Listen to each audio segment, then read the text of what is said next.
نحمده ونستعينه ونستغفره ونؤمن به ونتوكل عليه ونعوذ بالله من شرور أنفسنا ومن سيئات أعمالنا من يهده الله فلا مضل له ومن يضلله فلا هادي له ونشهد أن سيدنا وشفيعنا وحبيبنا وطبيبنا ومأوانا وملجانا محمدا عبده ورسوله صلى الله تعالى عليه وسلم. أما بعد فأعوذ بالله من الشيطان الرجيم. بسم الله الرحمن الرحيم.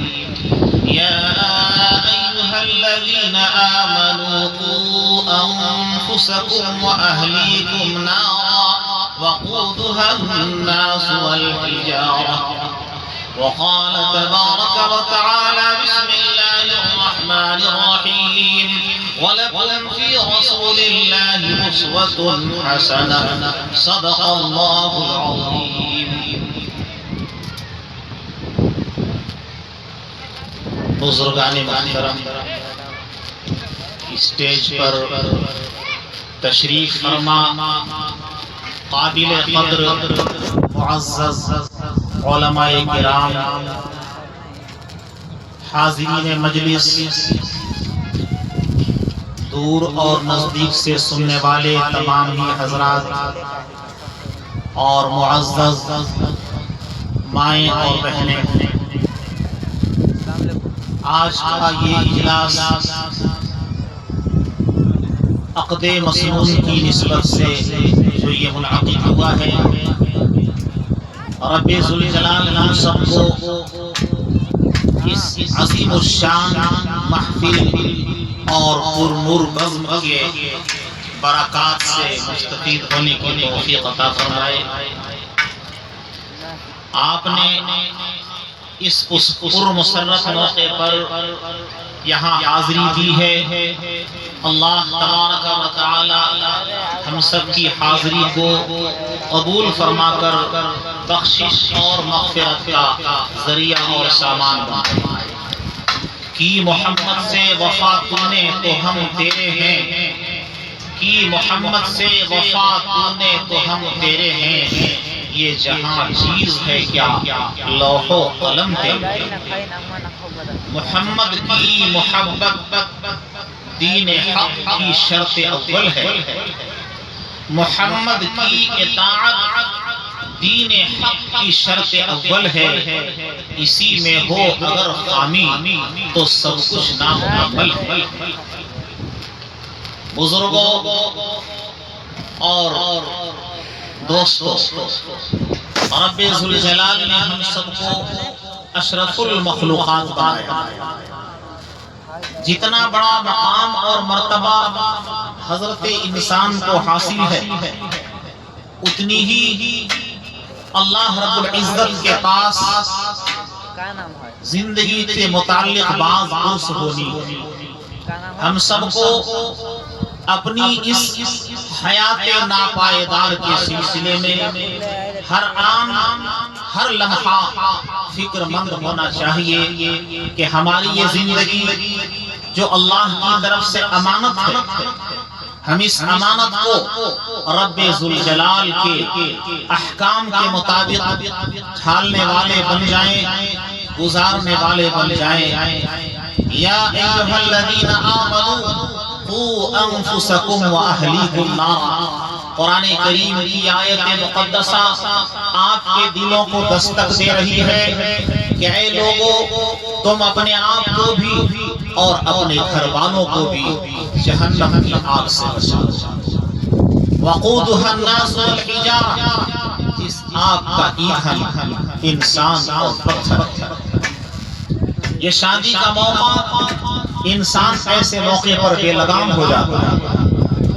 خوشیوں کے سمندر میں بہہ کر وہ اللہ اور رسول کے احکامات کو پس پشت ڈال دیتا ہے.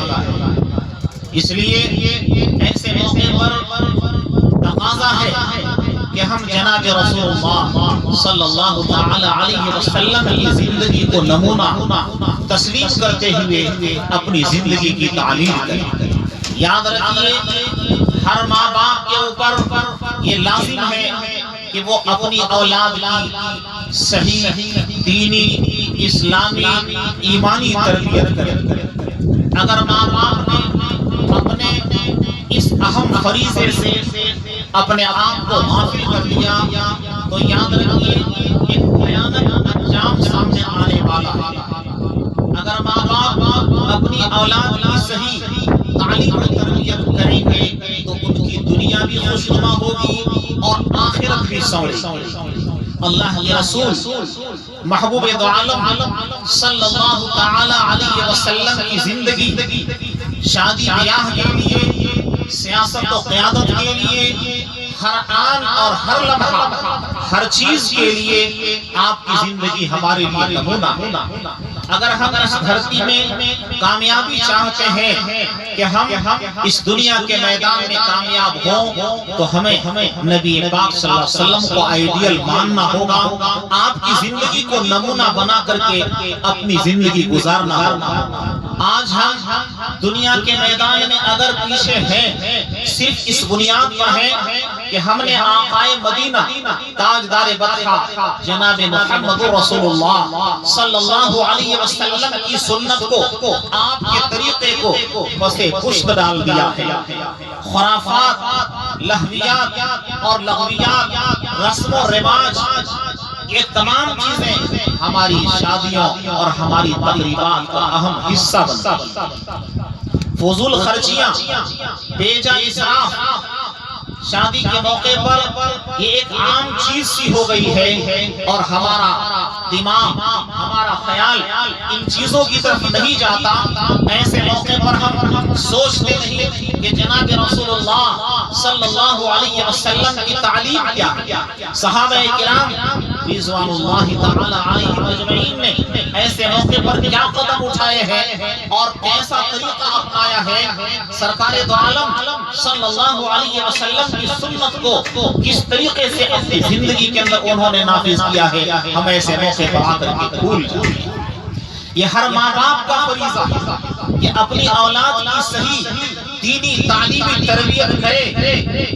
ایک عورت وہ 4 مردوں کو جہنم میں لے کر کے جائے گی اگر اس کا باپ اس کی صحیح تعلیم و تربیت نہیں کرتا، اگر اس کا بھائی نماز روزے شریعت کے اصول کی پاسداری کی تعلیم اپنی بہن کو نہیں دیتا، اگر اس کا شوہر اپنی بیوی کو صحیح دینی تعلیمی تربیت نہیں سکھاتا ہے، اگر اس کا بیٹا اس کو دینی تعلیم و تربیت پر کاربند نہیں کرتا ہے تو ایک عورت 4 مردوں کو جہنم میں لے کر کے جائے گی، باپ کو، بیٹے کو، شوہر کو، بھائی کو۔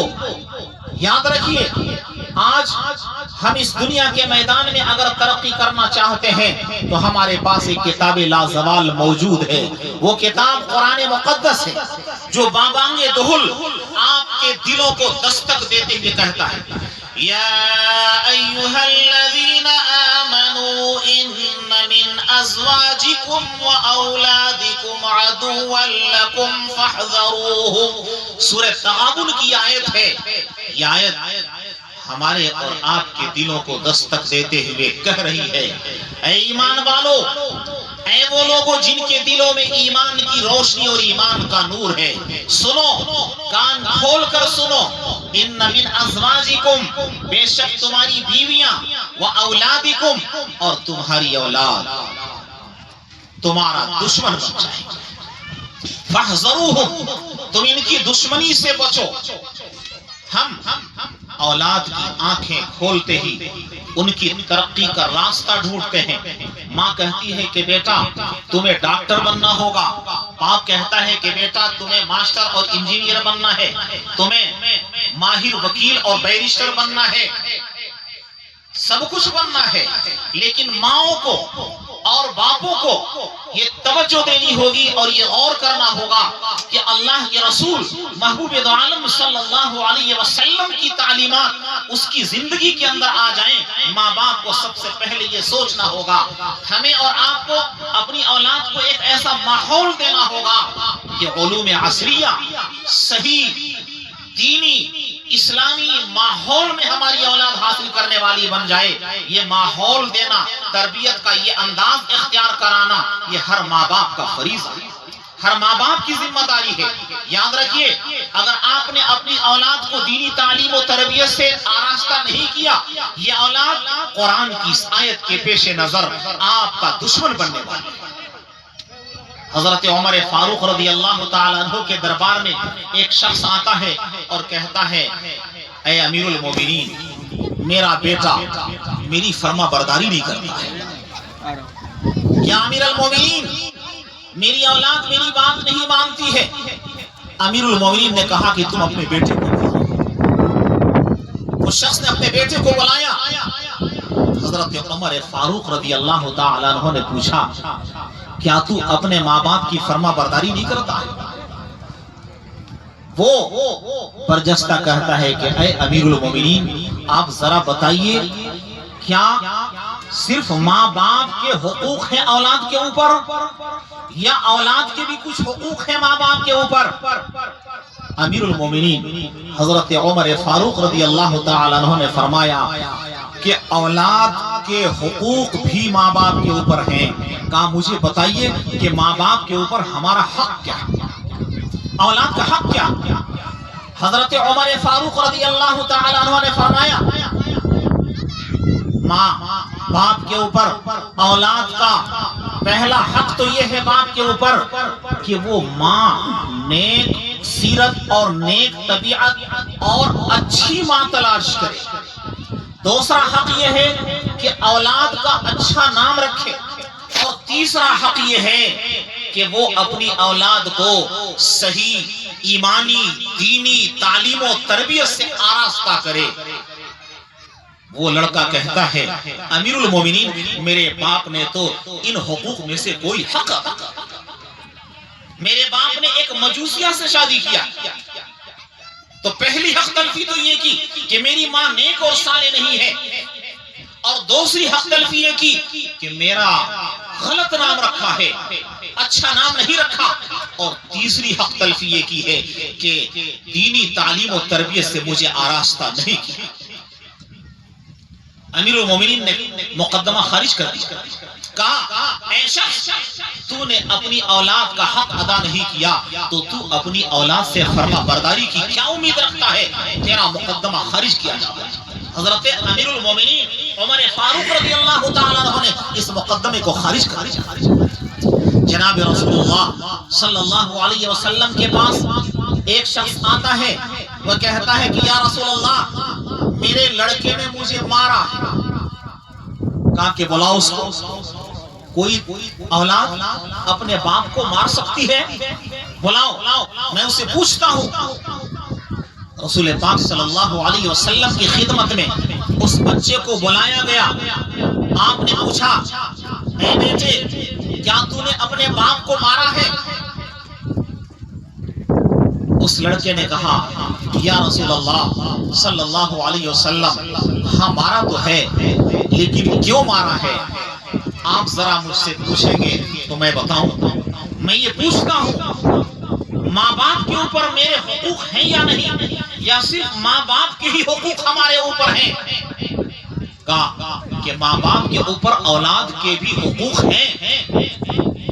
پہلا حق تو یہ ہے کہ اچھا نام رکھے، اور دوسرا حق یہ ہے کہ دینی تعلیم و تربیت کا انتظام کرے، اور پھر اس کے بالغ ہونے تک اس کی کمائی، اس کے خورد و نوش، اس کے گزر بسر کا وہ انتظام تھا۔ اس لڑکے نے کہا کہ یا رسول اللہ صلی اللہ علیہ وسلم، میرے ماں باپ نے ان تینوں حقوق کی حق تلفی کی ہے۔ میرا نام تمبل رکھا ہے، تمبل کا معنی ہے پاخانے کا کیڑا۔ میرے باپ نے یہ حق تلفی کی کہ میرا غلط نام رکھا، اور دوسری حق تلفی یہ کی کہ میری دینی تعلیمی تربیتی لحاظ سے میرے لیے تربیت کا انتظام کرنا چاہیے تھا، لیکن میرے باپ نے مجھے دینی تعلیم اور تربیت کا میرے واسطے خیال نہیں کیا، اور میرے گزر بسر کے لیے، میرے خورد و نوش کے لیے میرے باپ کو انتظام کرنا چاہیے، لیکن میرا باپ مجھے اس لڑکپن میں اونٹ چرانے کے لیے جنگل میں بھیج دیتا۔ اور میرے باپ نے ہی کہا، اے میرے بیٹے، یہ لاٹھی لے، جب تو جنگل میں جائے گا اور اونٹ اور اونٹنی آپس میں لڑیں گے، اس لاٹھی کے ذریعے تو فیصلہ کرنا کہ اونٹ اور اونٹنی کو مار کر کے الگ کر دینا۔ میں روزانہ جنگل جاتا ہوں، جانور چرا کر کے آتا ہوں۔ ایک دن ایسا ہی ہوا کہ میں اونٹ چرا کر کے شام کو گھر آیا تو میں نے دیکھا کہ گھر کے اونٹ اور اونٹنی آپس میں گتھم گتھا ہو رہے تھے، کشتم کشتا ہو رہے تھے، آپس میں لڑ رہے تھے۔ میرا باپ میری ماں کو مار رہا تھا اور میری ماں میرے باپ کو مار رہی تھی۔ میں نے سوچا کہ میرے باپ نے تو یہ سکھایا ہے کہ جنگل میں جاؤ گے، اونٹ اور اونٹنی لڑیں گے تو لاٹھی سے مار کر کے اونٹ اور اونٹنی کو الگ کر دینا۔ میرے دل و دماغ پر وہی تعلیم گھر کیے ہوئے تھی۔ میں جب گھر آیا، شام کو دیکھا کہ گھر کے اونٹ اور اونٹنی آپس میں گتھم گتھا ہیں، لڑ رہے ہیں، مارا پیٹی کر رہے ہیں۔ میں نے سوچا کہ گھر کے اونٹ اور اونٹنی کو بھی چھڑانے کا یہی طریقہ ہونا چاہیے۔ میں نے وہ لٹھ لیا، باپ کو بھی مارا اور ماں کو بھی مارا۔ ان دونوں اونٹ اور اونٹنیوں کو مار کر کے میں نے الگ۔ یہ تعلیم کس نے دی؟ میرے باپ نے دی۔ میرے باپ نے سکھایا کہ جنگل میں جاؤ گے، لٹھ مار کر کے تم جانور کو الگ الگ کر دینا۔ گھر کے جانور کو میں نے دیکھا کہ آپس میں گتھم گتھا تھے، میں نے وہی طریقہ اختیار کیا۔ سرکار دو عالم صلی اللہ علیہ وسلم نے فرمایا، اے شخص، تو نے اپنی اولاد کی حق تلفی کی ہے، تجھے اپنی اولاد کا حق ادا کرنے کے لیے اپنی اولاد کو زندگی گزارنے کا طریقہ ہے۔ ماں باپ کے حقوق کیا ہے، پڑوسیوں کے حقوق کیا ہے، شہریوں کی کیا حقوق ہیں، آپس میں ایک دوسرے کے ساتھ معاملات کیسے کرنا چاہیے، یہ تمہارے اوپر لازم تھا کہ تم اپنی اولاد کو سکھاتے۔ یہ تمہاری حق تلفی کا نتیجہ۔ تو میرے دوستوں اور بزرگوں، قرآن کی آیت کہتی ہے، یا ایھا الذین آمنوا ان من ازواجکم واولادکم عدوا لکم، تمہاری بیویاں اگر تم انہیں دین نہیں سکھاؤ گے، اگر تم انہیں نماز نہیں سکھاؤ گے، اگر تم انہیں شریعت نہیں سکھاؤ گے، اگر تم انہیں زندگی گزارنے کا طریقہ نہیں بتاؤ گے، اگر سنت اور شریعت کی تعلیم اگر اپنی بیٹیوں اور اپنی بیویوں کو نہیں دو گے تو تمہاری بیویاں تمہارا دشمن بن جائیں گی۔ اگر تم اپنی اولاد کو قرآن نہیں سکھاؤ گے، حدیث نہیں بتاؤ گے، پڑوسی کا پڑوسی پر کیا حق ہوتا ہے، بھائی کا بھائی پر کیا حق ہوتا ہے، ایک شخص کا دوسرے شخص پر کیا حق ہے، اگر تم اپنی اولاد کو یہ تعلیم اور تربیت نہیں دو گے، یہ اولاد تمہارا دشمن، یہ اولاد اور یہ بیویاں رب ذوالجلال کے سامنے میدان محشر میں مقدمہ دائر کریں گے، اے رب، اس نے مجھے دین سیکھنے کا موقع نہیں دیا، اس نے مجھے شریعت نہیں سیکھنے دیا، اس نے تیرے احکام کو سیکھنے کا موقع نہیں دیا، تیرے حکموں کو سیکھنے کی تلقین اور تعلیم نہیں کی۔ جس اولاد کی خاطر آپ نے خون پسینے بہائے، ان کے قور میں بریانی پلاؤ اور ان کے خورد و نوش کے انواع و اقسام کے کھانوں کے انتظام میں آپ نے اپنی جوانی کو کھپایا، قیمتی وقت کو قربان کیا، اچھا لباس پہنانے کی فکر کی، اچھا گھر بنانے کا خیال کیا، وہی اولاد جس اولاد کی خاطر آپ نے اچھے مکانات بنائے، آپ نے اچھا کاروبار کیا، جب آپ اسے اللہ کا حکم نہیں بتائیں گے، رسول اللہ کے طریقے پر چلنا آپ اس کو تعلیم نہیں دیں گے، وہی اولاد اللہ کے دربار میں آپ کے خلاف مقدمہ دائر کرے گی، پھر آپ کیا کریں؟ میرے بھائیوں اور بزرگوں، اگر ہم کامیابی چاہتے ہیں، ہمیں ایسا سماج تشکیل دینا ہوگا، ایسا معاشرہ بنانا ہوگا کہ ہماری اولاد ڈاکٹر بننے کے ساتھ ساتھ، انجینئر بننے کے ساتھ ساتھ اور وکیل بیرسٹر بننے کے ساتھ ساتھ وہ اللہ کا سچا اور پکا بندہ بنے، رسول اللہ کا صحیح امتی بنے، وہ اللہ اور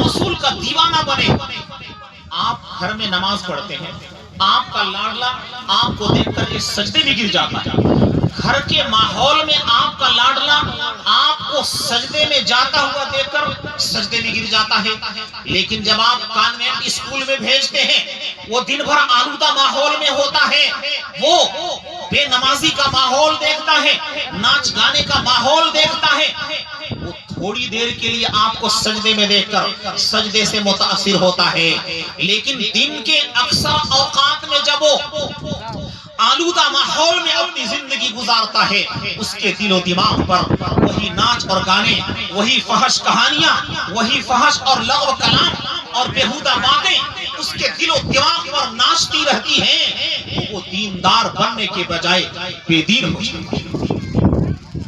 اے لوگوں، اے مسلمانوں، کیا تمہارے اوپر ضروری نہیں ہے کہ شادیوں کی فضول خرچیوں سے بچ کر کے، بیجا اسراف سے بچ کر کے، فضول خرچی سے بچ کر کے، ولیمہ کی فضول خرچی سے بچ کر کے، بارات کی فضول خرچی سے بچ کر کے، اپنی گاڑھی کمائی کو بچا کر کے اگر آپ اسکول قائم کریں گے، اس اسکول کے اندر اگر آپ اپنا ماحول بچوں کو دیں گے کہ نماز کا وقت ہوگا تو ہمارا بچہ اس اسکول کے اندر نماز بھی پڑھے گا، وہ سائنس اور جغرافیہ بھی حاصل کرے گا، وہ ماہر انجینئر بنے گا، وہ ڈاکٹر بنے گا، بیرسٹر بنے گا، وکیل بنے گا، لیکن وہ شریعت کے ماحول میں بنے گا، وہ اسلامی ماحول میں بنے گا، اللہ اور رسول کے فیصلے اور حکم کے مطابق وہ سیاست کو حاصل کرے گا، وہ قیادت کو حاصل کرے گا، وہ دنیا کی تعلیم کو حاصل کرے گا، وہ ڈاکٹری اور انجینئرنگ پڑھے گا، وکالت اور بیرسٹری حاصل کرے گا، وہ آپ کی شریعت، آپ کی سنت کے ماحول میں جب وہ تعلیم حاصل کرے گا تو اس کی دنیا بھی بنے گی اور اس کی آخرت۔ اگر آپ نے اپنے بچے کو ڈاکٹر بنایا، ماسٹر بنایا، انجینئر بنایا، لیکن آپ نے اس کو دین اور شریعت کا راستہ نہیں دکھایا، یاد رکھیے آپ کی یہ اولاد گمراہ ہو رہی ہے۔ صرف اتنی ہی بات نہیں بلکہ آپ کی آگے آنے والی 7 سے زیادہ پشتیں وہ گمراہی کے دلدل میں پھنسنے والی ہیں اور اس کا وبال آپ کے اوپر ہونے والا ہے۔ آپ یہ امید رکھتے ہیں کہ آپ اپنے بیٹے کو بیراہ کر کے ہم اس کو تہجد گزار دیکھنا چاہتے ہیں۔ مولانا روم فرماتے ہیں اندرون قار دریا تخت بندم کر دئی باسنی گوئی کے دامن درمکن ہوشیار باش۔ مولانا روم فرماتے ہیں کہ جس طرح ایک آدمی کے ہاتھ پاؤں کو باندھ کر تم سمندر میں ڈال دو، دریا میں ڈال دو اور تم کہو کہ بھائی تم ڈوبنا، ہاتھ پاؤں باندھ کر کے آپ دریا میں ڈال دیں، تیراکی آتی ہے اس کو، لیکن جب آپ نے ہاتھ پاؤں باندھ دیا اور دریا میں ڈال دیا تو بیچارہ تیرے گا۔ مولانا روم فرماتے ہیں اندرون قعر دریا تخت بندم کر دئی، ہاتھ پاؤں باندھ کر کے تم نے دریا میں ڈال دیا اور تم نصیحت کر رہے ہو کہ ڈوبنا مت، تیرنے کی صلاحیت نہیں تو ڈوبے گا نہیں تو کیا ہوگا؟ جب آپ اپنی اولاد کو قرآن نہیں سکھائیں گے، دین نہیں سکھائیں گے، شادی بیاہ کا طریقہ نہیں بتائیں گے، ختنہ عقیقہ کی سنت نہیں بتائیں گے، تقریبات کی شرعی حیثیت جب آپ اپنی اولاد کو نہیں بتائیں گے اور آپ سوچیں گے کہ میرا بیٹا صوم و صلاۃ، نماز روزے کا پابند، تہجد کا پابند، شیخ عبد القادر جیلانی کی مثال بن جائے، ایسا کیسے ہو سکتا ہے؟ آپ کو سکھانا پڑے گا، اس کی زندگی کو بتانا اور بنانا پڑے گا۔ میرے بزرگوں اور دوستوں، ہم پر لازم ہے کہ اپنی اولاد کو ہم دینی، تعلیمی، تربیتی نظام ان کو بتائیں اور سکھائیں۔ آپ نے خطبے کی آیت میں پڑھا، خطبہ نکاح کے اندر، یا ایھا الناس اتقوا ربکم الذی خلقکم من نفس واحدہ وخلق منها زوجها وبث منهما رجالا کثیرا ونساء واتقوا اللہ الذی تساءلون به والارحام۔ اے لوگوں، تم ڈرو اپنے اس رب سے جس نے تمہیں پیدا کیا، تم ڈرو اس رب سے جس نے تمہیں رشتہ داری کا واسطہ دیا ہے۔ کہا یا ایھا الذین آمنوا اتقوا اللہ حق تقاتی، اے لوگوں اللہ سے ڈرنے کا جو حق ہے تم ڈرو۔ یا ایھا الذین آمنوا اتقوا اللہ وقولوا قولا سدیدا یصلح لکم اعمالکم، تم اللہ سے ڈرو اور اچھی بات بولو، زبان تم کھولو تو تمہاری زبان سے اچھی بات نکلا کرے۔ آج ہم لڑکے لڑکیوں کو بیاہ دیتے ہیں، یہ شریعت کے مسائل نہیں جانتے، قرآن و حدیث کی ہم نے تعلیم ان کو نہیں دی ہے۔ جب وہ گھر میں جاتا ہے، وہ گھر میں جا کر کے سلام کرنے کو عیب سمجھتا ہے، کچھ دنوں کے بعد جب وہ پرانا ہو جاتا ہے اپنی بیوی کو گالیاں دیتا ہے، اپنی زبان سے فحش باتیں نکالتا ہے، گالیاں دیتا ہے، فحش باتیں بولتا ہے، سلام کی توفیق نہیں ہوتی۔ آخر ایسا کیوں؟ قرآن کی جو آیت پڑھی گئی اتقوا اللہ وقولوا قولا سدیدا، اللہ سے ڈرو جیسا کہ ڈرنے کا حق ہے، اور زبان کو اچھا استعمال کرو، زبان سے سچ بات بولو۔ جب ہم اس کو دین سکھائیں گے، اس کے بعد اس کی شادی کریں گے، اس کے بعد ہم عقد مسنون سے جوڑیں گے، پھر وہ اپنی زندگی جب گزارے گا تو اپنی زبان کو بھی صحیح استعمال کرے گا، اپنی نگاہ کا بھی صحیح استعمال کرے گا، اپنے قدم کا بھی صحیح استعمال کرے گا۔ یہ کب ہوگا؟ جب اپنی اولاد کو ہم دینی تربیت دیں گے، اسلامی تربیت سے اس کی زندگی کو آراستہ کریں گے، تب وہ جا کر کے اپنی زندگی کو صالح معاشرے میں گزارے گا، پھر اپنی اولاد کو وہ صحیح تعلیم تربیت سے نوازے گا۔ یہ ایک سلسلہ ہوگا۔ اگر ہم نے اپنی اولاد کو گمراہ کیا، گمراہی پر ڈال دیا، صرف یہی اولاد گمراہ نہیں ہوئی بلکہ کئی پشتیں گمراہی کے دلدل میں جانے والی ہیں اور گرنے والی ہیں۔ اللہ ہمیں گمراہی کے اس حربے سے، گمراہی اور فتنوں کے اس دلدل سے ہم سب کی حفاظت فرمائے۔ حضرت مولانا شیخ الحدیث صاحب دامت برکاتہم تشریف لا چکے ہیں، اب آپ ان کے قیمتی نصائح سے مستفید ہوں گے اور شاعر کے کلام سے بھی آپ کو مستفید ہونا ہے، اس لیے میں انہی چند باتوں پر اپنی بات کو ختم کرتا ہوں۔ وآخر دعوانا ان الحمدللہ رب العالمین۔